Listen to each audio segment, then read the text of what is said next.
This week I talked to the 4 Lower Deckers about rising through the ranks when we celebrate Star Trek Lower Deck's 5-year mission. A very special edition of the Ready Room starts right now.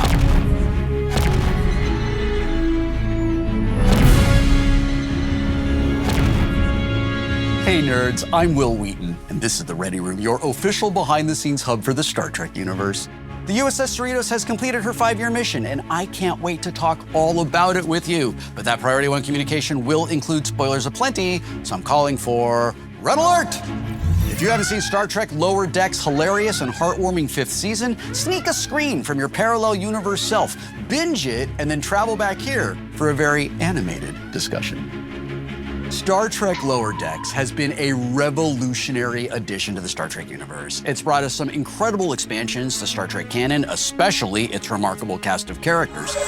Plus, this season on Lower Decks, the crew of the Cerritos once again made us laugh and hit us right in the feels, all while both paying tribute to Trek that's boldly gone before and forging its own path. I mean, how lucky are we to catch up with Dr. Bashir and Garrick this season? And can you believe Harry Kim is still an ensign in every reality? Garrett, I'm so sorry. Anyway, coming up, we'll take a look back at the making of Lower Deck's 5th season and its contributions to Star Trek over the past 5 seasons.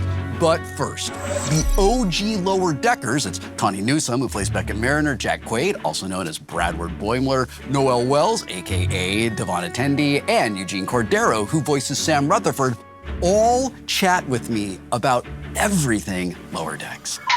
Control room, engage.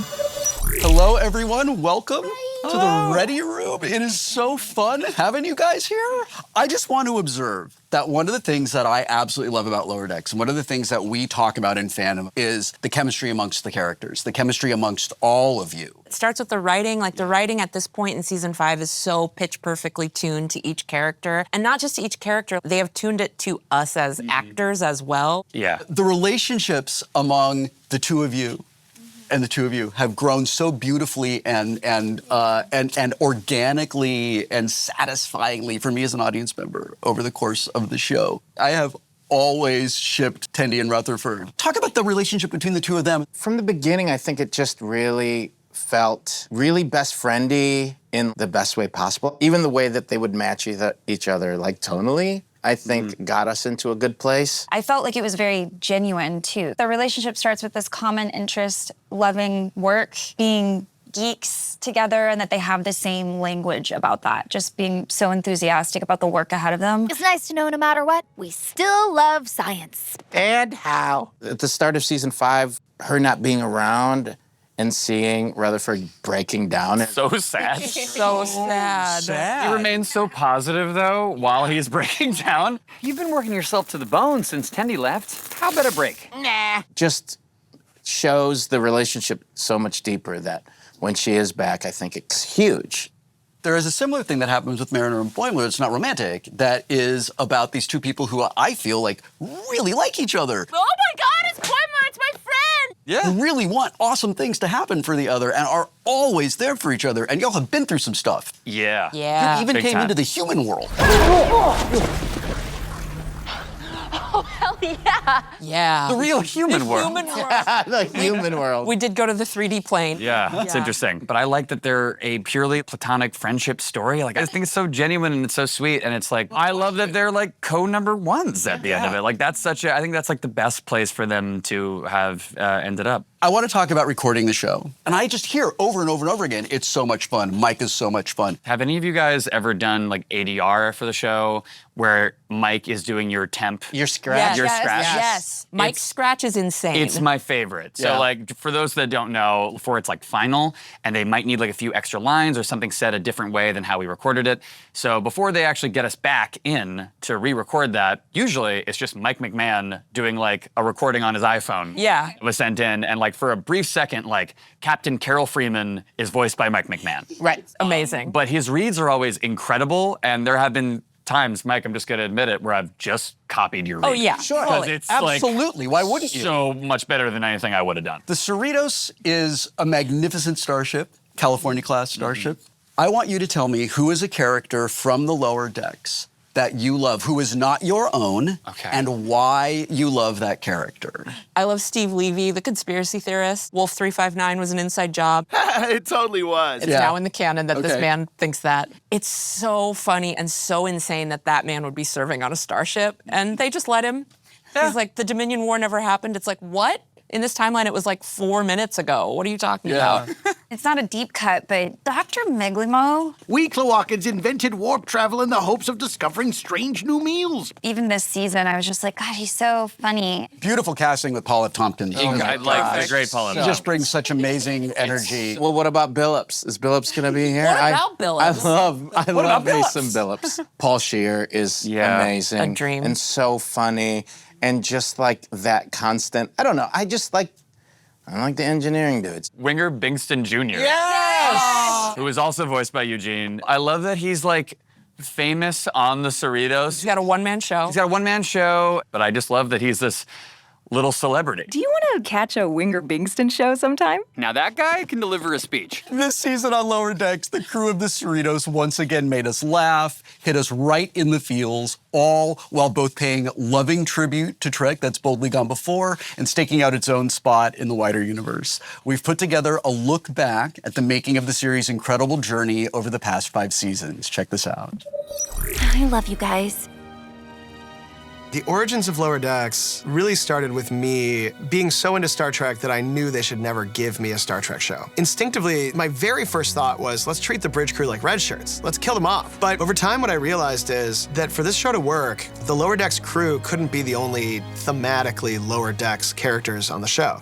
No way, we're the spice and glitter around here. Their bosses had to be Lower Decks, the Cerritos itself had to be Lower Decks, and that's when the show really clicked in. I just think it's so funny for a comedy that the ship is a little, like, odd. There is no better ship. The Cali class rules. We're perfect for this. It looks like one of those ships you'd see in the background of one of the Star Trek movies when like all the ships show up, and it's like they're reusing sections from various ships. The Cerritos is like an elementary school. It has more places for puffy paint and for you to make a mess. If it had a voice, it would be something like, okay, well, we're just gonna fly through here, and I think we're gonna do this, right? I think we're gonna do this. It's a very modest, yet very brave and bold ship. You're a lower decker, just like us. Cerrito strong. Mr. Roddenberry believes that this journey was a depiction of the human experience. The Lower Decks continues that, not through perfection, but through our flaws. For a long time, we've been seeing the A-team, right? The upper deck. But what makes Star Trek so special is the lower decks that make everything function. We're just a bunch of scrappy underdogs. Arf, arf.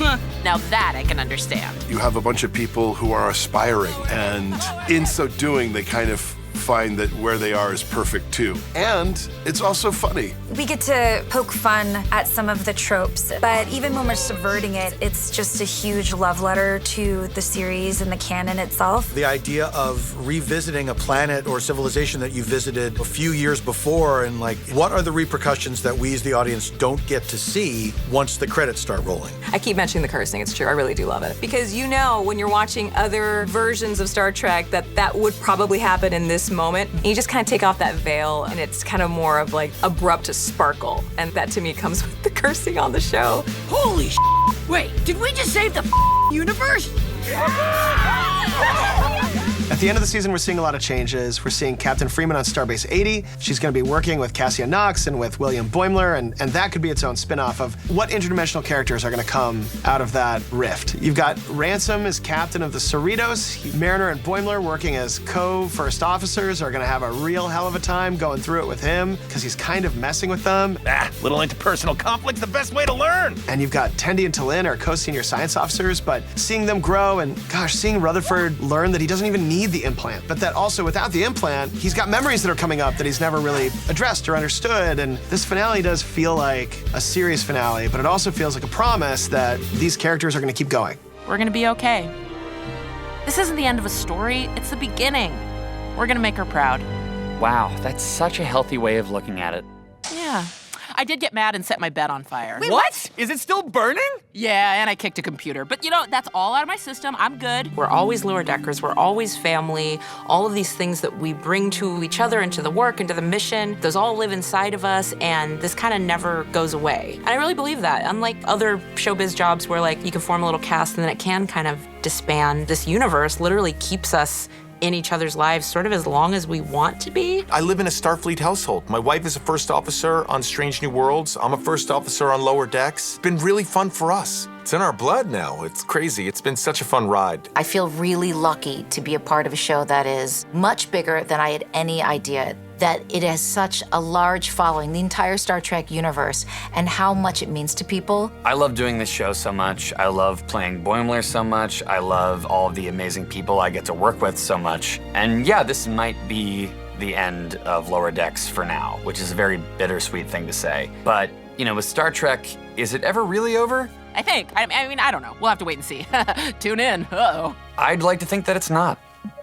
This is what I actually wanted to talk to you about next, is the multiverse and the scenes that you all play with your alternate universe counterparts. It's a thing I never got to do on Star Trek, but I understand is pretty fun. It was fun to do Rutherford. This is my second playing against myself. There was Red Rutherford and then this. But this time was really fun because he was a cyborg, mostly machine, the third arm in the whole nine. Yeah. So I thought that was awesome. Like Eugene, it's the second time I've played another Boimler, William Boimler, the transporter clone. Yep. And then this is Beard Boimler. Boimler's terrific. That's what we called him. A Boimler who's very confident and is just wants to be buddies with everybody and is just a really chill dude. Buddy, that's adorable. It was interesting to play a version of Boimler with absolutely zero anxiety, which is really strange to do because that's such a major part of the character. I love seeing Boimler with a beard. Turns out it's purple. Yeah. It's great. Yeah. It's natural. What up, Cerritos? This is Captain Becky Freeman. My favorite part of playing Becky, which gave me the same visceral reaction that Mariner has. I really felt that off of you. Man, the temperature in the room just dropped 10 degrees. She's just got kind of like a stiff, not as comfortable in her body Mariner. Listen, at the end of that episode when she's trying to then be Mariner, and she's trying to be like, wait up, party people. Oh, you weren't going to abandon your old friend Amundo, were you? Friend Amundo? She's still tough and kind of cool, but just not comfortable. Tendi didn't have much of a shift, but she's been living a double life. Who the hell are you? I'm the mistress of the winter constellations. I mean, there's the whole episode with the Blue Orions. Exactly. Green Orions? Blue Orions? So we get to see her alter ego, which is actually her prime ego. That was fun for me because you get to see Tendi, obviously super sweet, wants everything to be fair and just, and she had to put on some different hats because I feel like she's been through the seasons growing in her authority. She was actually stepping into the role officially, and then it was it just came out. What will you take away from your time on Lower Decks? Man, when I do any other auditions now, a lot of times I'm just kind of what's the no F's given vibe I bring to Mariner in the booth, and can that kind of fit this character? Because I love doing that. I want to play roles that are like that. So yeah, I'm kind of just bringing that same just sort of energy to stuff, and hoping I can kind of keep shaping my career to feeling as good as doing this job has felt.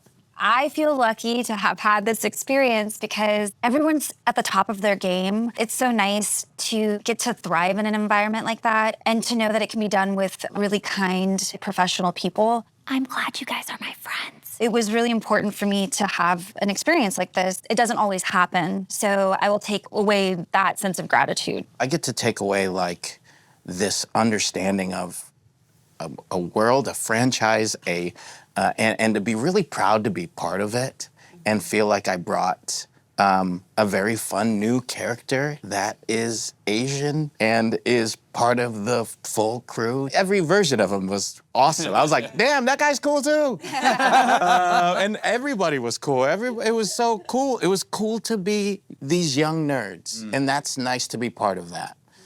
So yeah, I'll take it all away. It's interesting because it's an animated show. Typically, you don't really get to know the people that you're working with. You go in, you do your lines, and you kind of, then you see the show months later, and you're like, wow.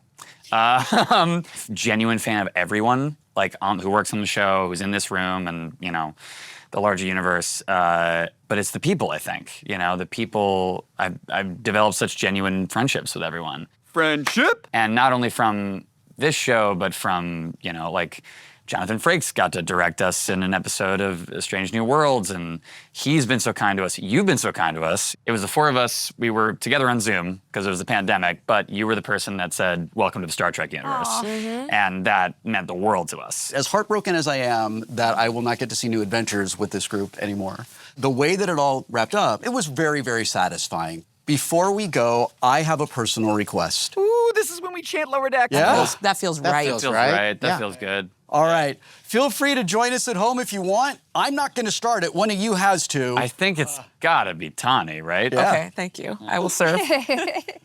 Lower decks, Lower decks, lower decks, lower decks, lower decks, lower decks, lower decks, lower decks! Thank you! I love that! A massive thank you to Tawny Newsome, Jack Quaid, Noël Wells, and Eugene Cordero for hanging out with me here in the Ready Room today.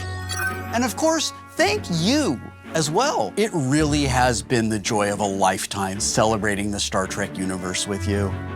This Latinum age of Star Trek has brought us so many wonderful characters and storylines, and there is so much more ahead. With Strange New Worlds, Section 31, and Starfleet Academy all on the horizon, and more adventures in the final frontier to come, Gene Roddenberry's vision of an optimistic future has never been more necessary or brighter.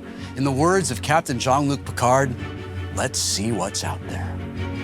Till then, I'm Will Wheaton. Live long and prosper.